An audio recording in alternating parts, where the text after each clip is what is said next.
Ang tatahin ko naman dito, magpo-cross stitch ako ng Easter egg. Even if it's late for an Easter, since it's my birth month, celebration of birth, a new life. So, I'm going to stitch Easter egg for you. Okay? So, ito na nga. Meron siyang 50 stitches, 50 by 50. So, malit lang ang kailangan natin. Aida cloth. Gagamit na nga rin pala ako ng ring. Kasi sa mga maliliit na mga projects, mas magandang i-hold siya. Okay, so start uli ako sa center, magma-marking. As usual, lagi. Even kahit alam ko na kung paano siya gawin. I always start at the center and nagma-mark ako. So, iisang kulay, isang marking. Parang ganun. And never ako nagma-mark sa pattern. Yun ang kagandahan. You know why? Kasi magagamit pa rin natin in the near future na gusto nating magtahi uli. Mabubuklat ko sa aking mga files of pattern. Nandoon pa rin siya. Wala siyang marking. Malinis tingnan. So, pwede mo siyang gamitin. So, that's it. Mas gusto ko siyang walang marking para magamit ko siya ulit.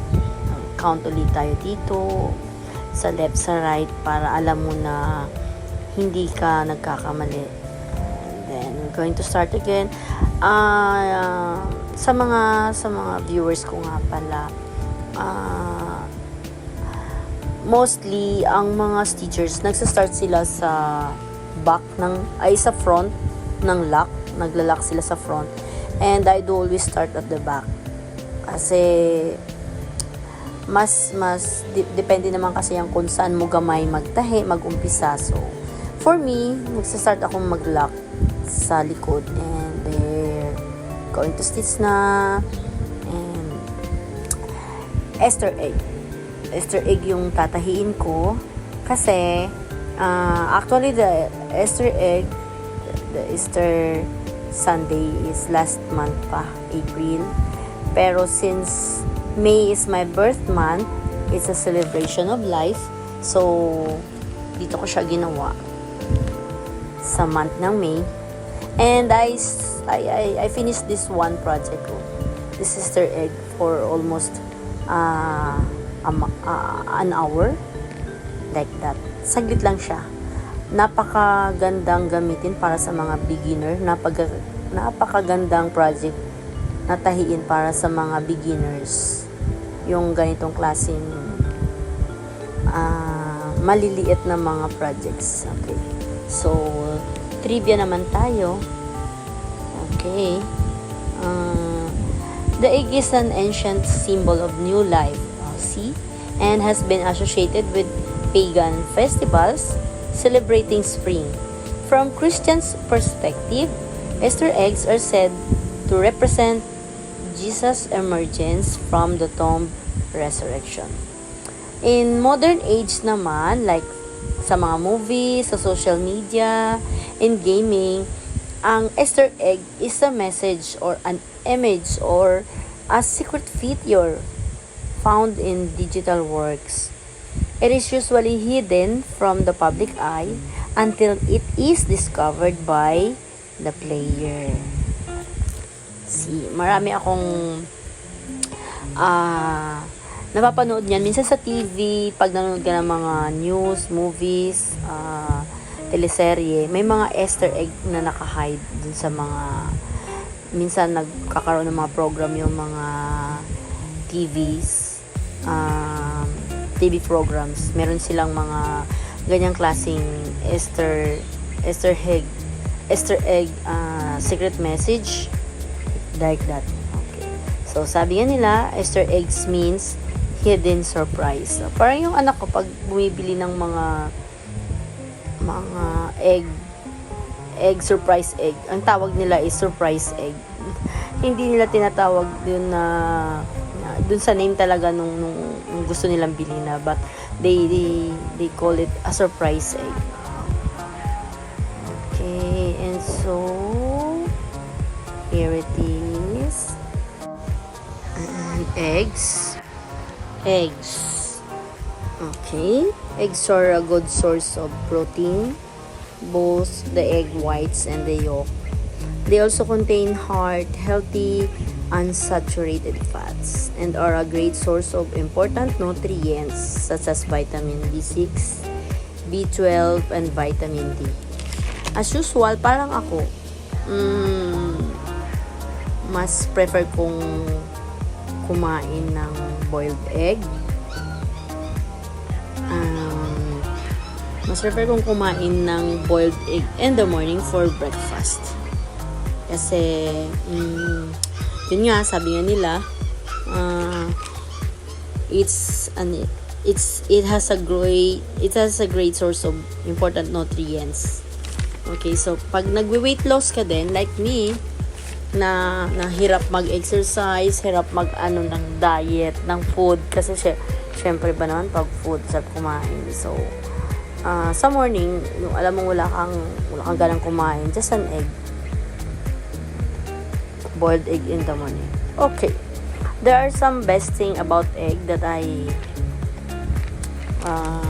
saved from the Wikipedia. Eggs are nutrient and rich. They provide excellent quality protein. It improves levels of good cholesterol, and it provides a great source of vitamin D. It has a great source of vitamin D. So, sa morning, like, need natin ng sunlight. So, minsan yung mga nagtatrabaho ng madaling araw umaalis na, and then, dati kasi nag-work ko sa isang factory. So, aalis ka ng bahay, wala kang madilim pa, and then, wala kang makikitang sunlight, and then uwi ka gabi pa ulit.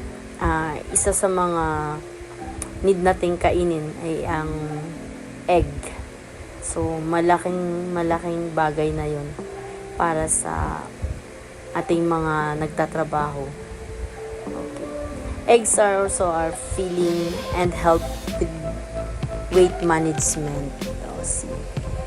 Eggs are among the best dietary sources of choline. So, I'm going to search for that choline anyway. Choline is a nutrient that is found in many foods. It helps our brain and nervous system. It needs to regulate memory, mood, muscle control, and other functions. You also need choline to form the membranes that surround your body cells. So, need talaga natin kumain ng egg every day. So, lalo na yung egg yolk nila. So, hindi sobra lalo na ang egg yolk ha. Dapat parang once a day lang ang egg yolk. Minsan nga, I prefer, mostly, when you eat egg, mas preferred ko ang boiled egg kaysa sa fried egg. So, dapat kayo ganun din. Boiled egg. Kasi mas healthy siya. Okay. Eggs also are a good source of omega-3. Yes. Okay. It contains antioxidants that are beneficial for the eyes. Eggs help boost nutrients intake for healthy aging. And eggs support mental health. So, ang daming natutulong sa atin ng egg. Minsan nga, kahit na nga egg lang ang ulam mo, okay na eh.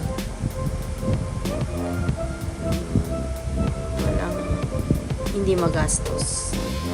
Okay, there it is. My trivia for eggs. So, about cross teeth. We have to talk about cross teeth. Nag-start akong mag-cross teeth year 1998. So, nung mga time na tapos na akong mag-aral ng college. Okay, so, sabi ko wala akong mapaglilibangan. And nakita ko ito sa isang kapitbahay namin, gumagawa siya. And I'm intrigued. So, sabi ko, gusto kong matuto. And ito na nga. From then on, marami na akong mga nagiging projects. Actually, mga pinakauna kong projects, madumi siya sa likod. Kasi hindi ko pa siya alam kung paano ang alam mo yung sinulid sa likod ng Ida cloth. Sa labat siya. Basta ang alam ko, maganda sa harap, okay na yon. So, katagalan ng paggawa ng project, ng pagtatahi, nakakasanayan mo na nasasanay ka na dapat ganito din. Kumbaga improving yung neatness mo, improving yung pagtatahi mo hanggang sa ikaw na mismo makaka-discover kung paano maging malinis ang pagtatrabaho ng iyong project, lalo na sa likodan. Okay, kung paano mo pa siya mapapaganda, ganun. Hindi ko siya pinag-aralan kung paano ang pag-cross stitch, basta nakita ko na lang siya and nag-cross stitch ako. So lagi-lagi na lang nabanggit ko sa iba kong mga projects na never akong, kumbaga pag nanonood ako ng TV or may ginagawa ako something, nagtatahi ako na, yung mga halimbawa nakaupo ka lang, nagtatahi ako. Hindi ako mapakali nang wala akong ginagawa, hindi ka lang nakaupo nanonood ng TV. So, dun ako nagkakaroon ng maraming siguro hindi lang hundreds yung mga pattern na nagawa ko na pagsamahin man yung malaki, maliit. And then, hindi din po ako nagtitinda. I never sell my project unless may mag-request ng magpapagawa. So, minsan, ang pinakauna kong nagpagawa sa akin ng cross stitch na binayaran niya yung ninang namin sa kasal ng hubby ko. Actually, that time, hindi pa namin siya ninang nung nagpagawa siya sa akin. It's a last supper. So, sabi ko, hindi ako makapangako. So, kung ano yung date na matatapos ko siya. So, sabi ko, basta gagawin ko po yung project na yun. And I did it. Sabi ko, and that was my first project. And ang first payment ko ay 8,000 pesos. So, since 8 is my lucky number, my birthday sa month na ito, yun yung unang-unang payment din na natanggap ko. Mas malapit siya sa 8,000. So, parang in the process, pag may nagpapagawa, tinatanggap ko siya, pero sabi ko matatapos ko siya in 5, 6, or 7 months. Hindi ako magpa-promise na kaya ko siyang gawin in 2 months, in 3 months, kasi ang mga project na nagagawa ko malalaki, like 1 yard, 2 yards, like yung first kong ginawa na may bayad para kay Ninang. It's a last supper for a size of 2 yards. Yes, 2 yards. So, natapos ko siya in 8 months. Ganun ko siya katagal ginawa. So, kasi nga, sa isang araw, nagtatahi ako for 4 hours a day. Laging ganun talaga. Hindi ako nagpapasobra. Kung meron man, mga 1 hour lang, mga 4 to 5 hours a day.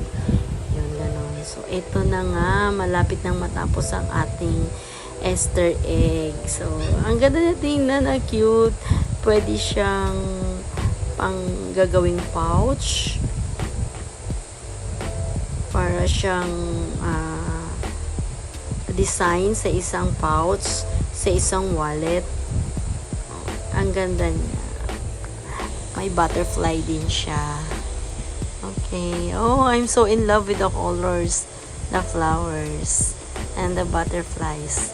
Oh, by the way, butterfly is one of my favorites. Butterfly. Easter egg. Oh, it's already done. Ang ganda. Okay. Ang cute niya. So, wala pang 1 hour yan natapos. Promise. Wow. So nice to see. Oh, there. Thank you for watching.